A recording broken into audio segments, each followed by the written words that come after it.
Ladies and gentlemen, thank you for being here today. I want to speak on something that touches all of us at one point or another: the pain, the confusion, and ultimately the growth that comes when God removes people from your life. Sometimes in life, God will remove people from your journey not because they were evil, not because they didn't care, but simply because He sees what you cannot see. And this is one of the hardest truths to accept, because when you're emotionally connected to someone, it's hard to let go. Your heart still holds on, even when the season is over. And when that separation happens, when someone walks away or things just fall apart, our first reaction is often confusion. God, why? I thought this was supposed to work. I thought they were supposed to stay. But here's the thing: God's vision is not limited to the present. His sight is eternal. While we see what's in front of us, God sees the whole path. He sees the motives we can't read, the conversations we never heard, the hidden battles that haven't reached the surface yet. We look at the outside, the smiles, the connection, the memories, but God sees the heart. I think of it like a puzzle. You and I, we only have a few pieces, and we try to make life work with what we've got, but God holds the entire picture. He knows that just because someone fits now doesn't mean they'll fit in the future.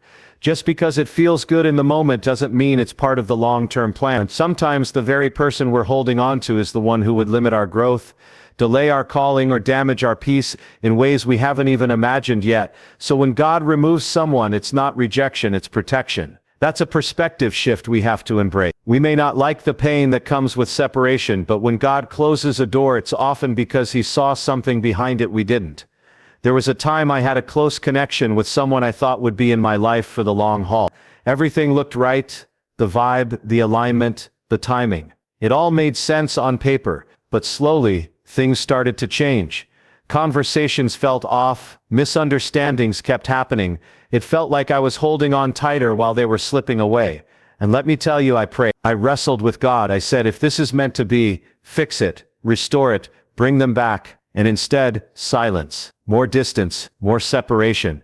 And I remember being frustrated, almost angry, like, God, why wouldn't you answer this prayer?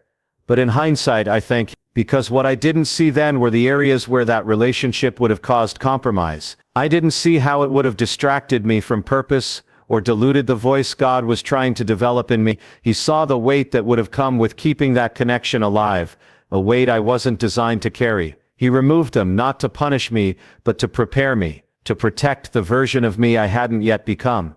That's what God does. He goes ahead of you.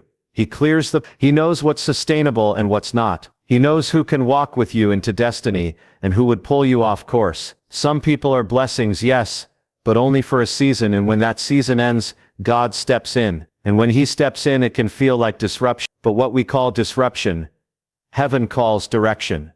Now let me say this: not everyone who leaves your life was sent by the devil. Sometimes God Himself allows certain people to exit because you've outgrown that relationship spiritually, emotionally, or even purposefully. You've evolved and they haven't. And if you stayed connected, it would cost you clarity, peace, or growth. You'd start shrinking to fit a version of you that no longer exists. And sometimes it's not even about them, it's about you. God loves you enough to take away what you won't let go of. He loves you too much to let your attachment destroy your assignment. That's not cruelty, that's grace. I know it hurts, believe me, I know. Some of you are still grieving the absence of someone you thought you couldn't live without. You still replay the memory, you still scroll through photos, you still wonder what if. But I need you to hear this: just because it ended doesn't mean it was wasted. Every person has a purpose, and maybe their purpose was to teach you something, to push you toward growth, or to show you what you do or don't need in your next chapter. But once the lesson is learned, it's okay to move on. You don't have to hold on to what God has released you from. There's freedom in letting, there's healing in trusting God's removal just as much as you trusted His provision. So if someone left, if it ended suddenly or painfully, don't rush to fix it. Don't rush to fill the void. Instead, pause and say, God, what are you trying to protect me from? What did you see that I didn't? And then trust Him, even when it doesn't make sense, even when it hurts, because what you don't see now, you will understand later. And the peace that comes from trusting God's higher perspective, that peace is worth every unanswered question. Sometimes the very thing you think is breaking your heart is actually saving your life. You ever notice how some people come into your life like a burst of light, intense, bright, meaningful, and then suddenly they're gone, and you're left wondering what happened? what you did or didn't do. But here's the truth we don't always like to admit. Not everyone is meant to stay forever. Some people are only meant to be in your life for a season, and that's okay. It doesn't mean the relationship wasn't real. It doesn't mean the connection didn't matter. It just means their role in your story had an expiration date, and God knew it, even if you didn't. We have this tendency to believe that everything good must be permanent, that if something or someone made us happy or helped us grow, or made us feel seen, then it must be ours for life. But sometimes God sends people into our lives just to get us from one chapter to the next. They're there to support, to teach, to challenge, to walk with us for a moment. And when their assignment is complete, they leave. Not because they stopped caring, not because you failed, but because they were never meant to go the full distance with you. It's hard, isn't it? Because the heart wants to hold on. You invest time, love, vulnerability. You give parts of yourself to someone. You start imagining a future with them in, and when that suddenly shifts, it feels like something was stolen. But hear me. It wasn't stolen, it was surrendered by God, because He knew the weight that relationship would carry if you dragged it into a season it wasn't designed for. Some people are bridges. They get you from one side of growth to another. They were never meant to be your destination. But what do? We try to build a house on the bridge. We try to make something lasting out of something that was only ever temporary. And then we get upset when it falls apart. I remember a time when I had someone in my life who helped me during a really rough period. They were a comfort, a support system, and it felt like divine timing. But then the dynamic started to shift. Conversations became shallow. Priorities no longer aligned. It was like trying to force two puzzle pieces together that used to fit but suddenly didn't anymore. And I wrestled with it. I questioned it. But looking back, I realized they were there for the exact amount of time I needed them, and no more. Their presence served a purpose, and so did their exit. We have to learn to be thankful for the season without becoming resentful when it ends. You don't curse spring when summer comes. You don't cling to autumn leaves when winter arrives. You embrace the transition. You let the season do what it was designed to do, and then you move forward. And let me say this, especially for those who are struggling with letting go.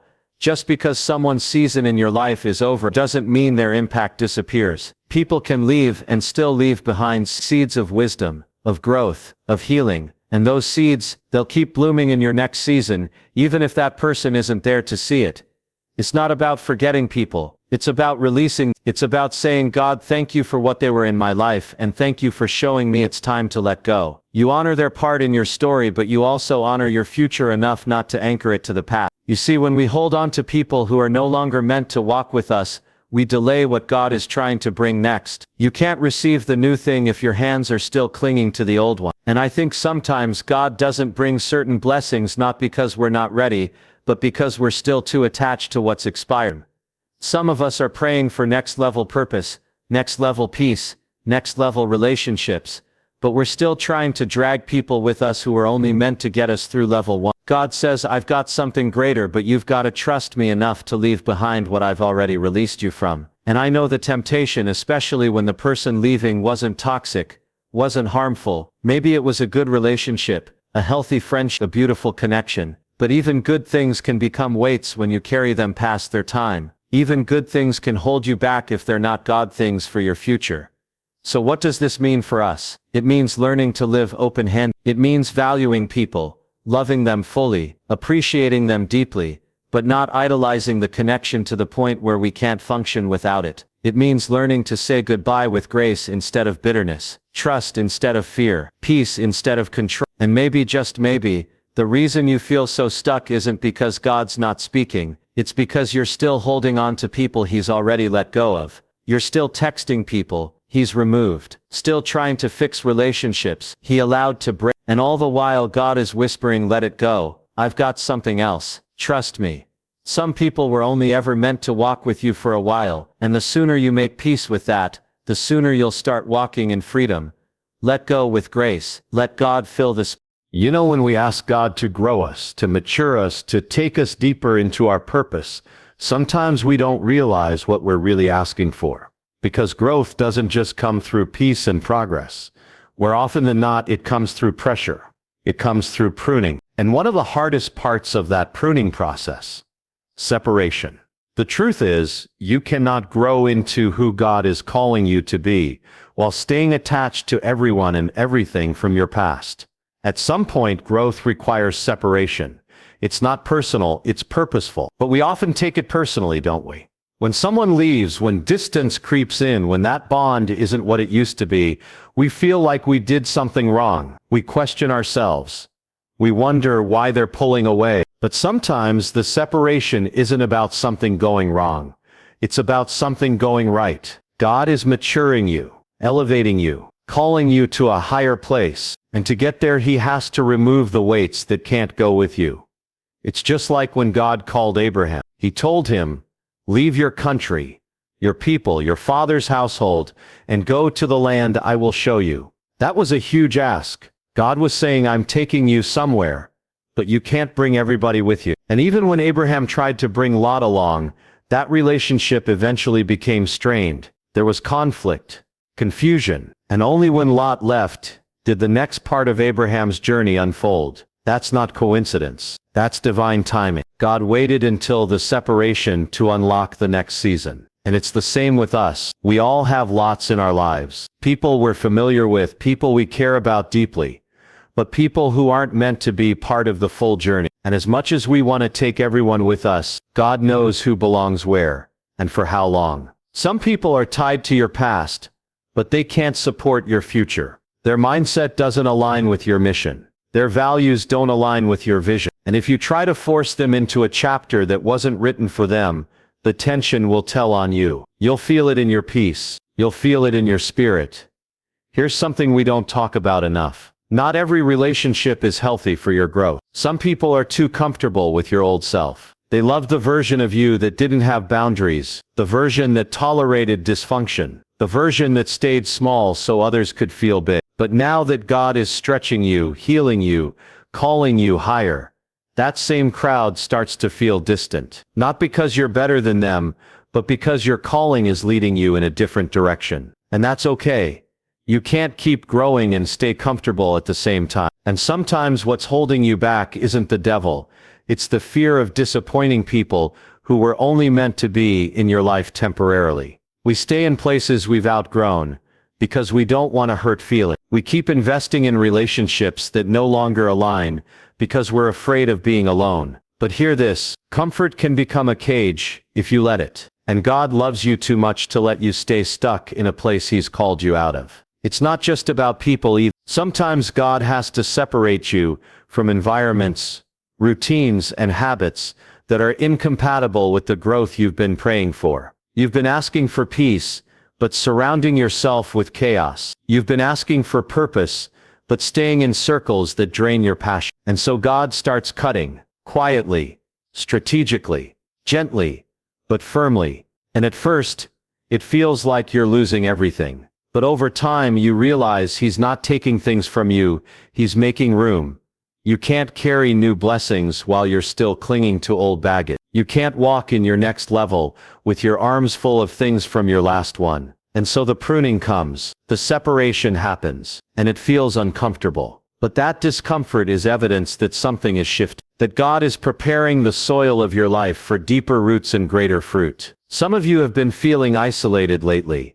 Not because you did anything wrong, but because God is protecting what He's building in you. He's pulling you out of spaces that no longer feed your soul. He's silencing voices that once had influence over your decisions. And even though it feels like loss, it's actually alignment. It's a holy separation, not to hurt you, but to prepare you. There's a weight to your calling, a responsibility to your purpose. And God knows that if you're going to carry what He's placing in your hands, your life can't be cluttered with what doesn't serve you anymore. So yes, the conversations get fewer. The invitations stop coming. The dynamics and while part of you grieves, another part of you knows this is necessary. Because growth demands focus. It demands discernment. And sometimes it demands distance. Not in a prideful or angry way, but in a purposeful, obedient way. You can still love people and release. You can still honor the past without dragging it into your future. You can still be kind without compromising your calling. Let me encourage you with this. Don't be afraid of the separation. Don't fight what God is pruning. It may not make sense right now. It may feel like you're losing more than you're gaining, but stay faithful. Stay planted, because what's being removed is nothing compared to what's being prepared. Let the pruning happen. Let the distance settle in. Let the silence work in your favor. Because on the other side of this separation is clarity, is purpose, is fruit. And it's only possible because you made space for God to do what only He can do. Some doors have to close so you can finally walk through the right one. And then there's this something we don't always recognize until we're deep into it. When God removes people from your life, it's not just about what's being taken away, it's also about what He's making room for. Because God is not just a subtractor, He's a multiplier, He's a restorer. He's a God of divine exchange. And while it may feel like loss in the moment, what He's doing is clearing the ground for something better, something healthier, something more aligned with who He's shaping you to become. Sometimes we treat relationships like fixtures. Like once they're in place, they should never move. But God doesn't work off sentiment. He works off assignment. And when someone's assignment in your life is complete, no amount of clinging will keep them there. And that's not cruel. That's clarity. That's grace. Because God loves you too much to let you build your life around people who aren't equipped to stay. He knows what you'll need in your next season. And He knows who can handle the weight of your calling and who can't. So He shifts the atmosphere. He stirs. He moves people. And what feels like a break is actually a breakthrough. I know it's hard to see it that way, especially when the separation is sudden, especially when you didn't get closure, especially when it feels like their exit left a hole in your heart. But here's what I've learned. God doesn't just allow removal without having a replacement in mind. And I don't mean replacing a person with another person. I mean replacing the need that relationship was trying to fill with something deeper, something lasting, something that's rooted in Him. Because sometimes we put expectations on people that only God was meant to carry. We leaned on them for affirmation, for identity, for emotional support. And when they left, it felt like the foundation crumbled. But maybe God allowed that to show us something. Maybe the removal revealed the misplaced trust. Maybe it exposed where we'd started to depend more on people than on His presence. And rather than let us keep going down that path, God stepped in and said, I love you too much to let you keep building on shaky ground. When God removes, He restores. But the restoration might not look the way you expected. You might think, God, I just want them back. But He's saying, no, I want you back. I want your heart back. I want your focus back. I want you whole. And sometimes He lets things fall apart, just so we'll return to the one who never does. See, God's version of restoration doesn't always mean reuniting you with the person. Sometimes it means reuniting you with yourself. The version of you that was strong, secure, anchored in purpose. The version of you that didn't settle, didn't shrink, didn't compromise just to keep someone in your life. He removes so He can rebuild. And what He builds, it's better, stronger, more aligned with your purpose. Think of how God moves throughout Scripture. Every time He removes something, it's because He's preparing something greater. He took the Israelites out of Egypt, not just to remove them from bondage, but to lead them into promise. He asked Gideon to reduce his army, not to weaken him, but to show him that victory doesn't depend on numbers. It depends on obedience. He removed Saul as king, not to leave Israel leaderless, but to raise up David, a man after His own heart. And He's doing the same in your life. Every subtraction has a reason. Every ending has an echo of something greater. But you won't see it if your focus is stuck on what left. You have to lift your eyes. You have to believe that if God allowed someone to leave, it wasn't to punish you, it was to position you. I know it doesn't feel like that right now. Maybe you're still wrestling with questions. Maybe you're still hurting from what was lost. Maybe you're still checking your phone, hoping for a message, for a call, for some kind of explanation. But let me encourage you, healing won't come from who left. Healing comes from the one who stayed. The one who knows every tear you've cried in silence. The one who understands your ache, even when you can't put it into words. The one who isn't intimidated by your pain or your process. God is not afraid of your grief. He's not frustrated by your sadness. But He also won't let you stay in mourning when He's calling you into movement. There comes a point when you have to trust His wisdom more than your feeling. A point where you say, God, I don't understand it, but I trust you. I trust that you know what I need. I trust that your plan is bigger than my heartbreak. Because here's what I know, what God has ahead is worth more than what he asked you to release. And when you get there, when you step into that next season, when the right people begin to show up, when the weight you carried begins to lift, you'll look back and realize it wasn't a loss. It was a setup for healing, a setup for growth, a setup for relationships that don't just feel good, but are God sent. So don't settle in your sadness. Don't get stuck in the season of removal. Trust the process. Let go with open hands and open heart. Because what God removes, he replaces with purpose. And what he replaces it with will always bring more peace than the thing you thought you couldn't live without. Sometimes what breaks your heart is the very thing that saves your soul.